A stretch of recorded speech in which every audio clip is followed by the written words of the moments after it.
Hello, my name is Misrak. This presentation is part of Data 620 course at University of Maryland Global Campus. Today's date is April 5th, 2020. The title of my presentation is The Prevalence of COVID-19 Cases in United States. I am interested to work in this topic because it's currently affecting everybody's life directly or indirectly. COVID-19 is a disease identified by WHO as an epidemic.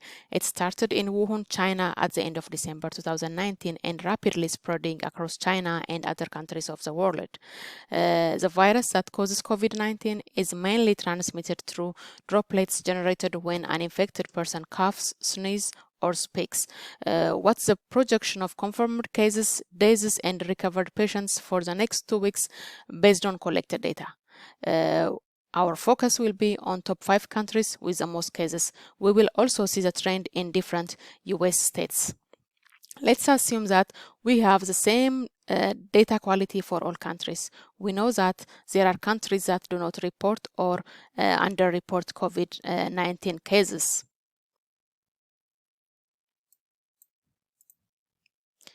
Figure 1, it shows the top 5 countries with the highest number of confirmed cases, diseases, and recovered patients. The graph shows a daily data collected in these countries. As you can see on the graph, US is leading with the highest number of confirmed cases, followed by Italy.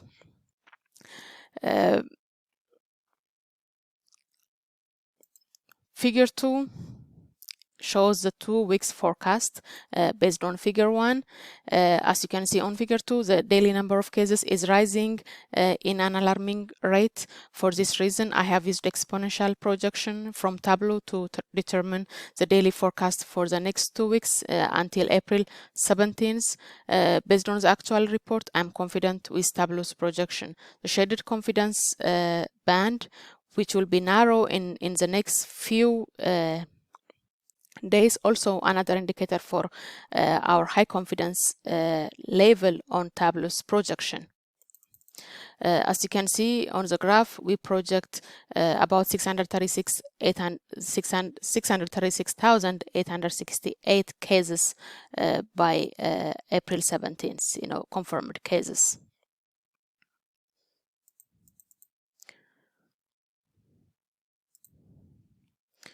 Figure 3, this graph focuses on US and shows the top 5 states with the highest number of cases and confirmed cases. I use exponential trend estimation for this graph too. The p-value that shows the confidence interval of less than 0.0001 will make our confidence on the trend very high. As we can see, the interval between the actual and the trend line is minimal.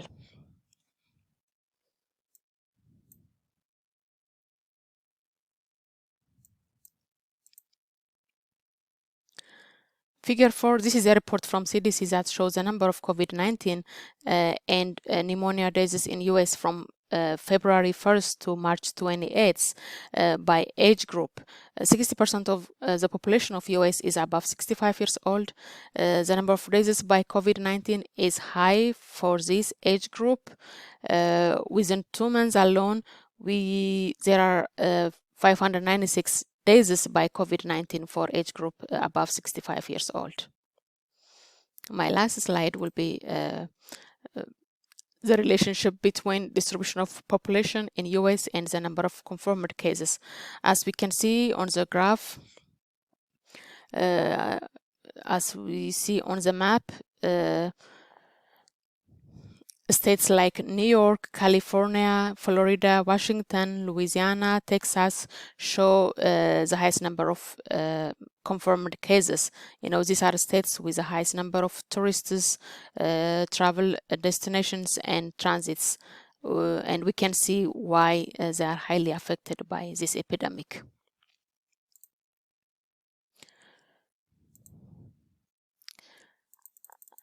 As we can see on figure 2, the projection of the number of cases and diseases is increasing in an alarming trend for the next 2 weeks. My projection until April 17, my projection is until April 20. until April 17, 2020. The trend of the projection after April 17 may or may not stay as it is. It depends on the effects of measurement taken by countries to slow down this epidemic. Most countries are at their early stage to respond to this epidemic. In the US, we see the government is taking aggressive measures to protect the life of its citizens. Schools are closed. States are enforcing stay-at-home policy, and more testing sites are getting available. I have collected my data from different sources, and I have indicated it in the reference. Thank you for listening, and I wish everyone to stay safe.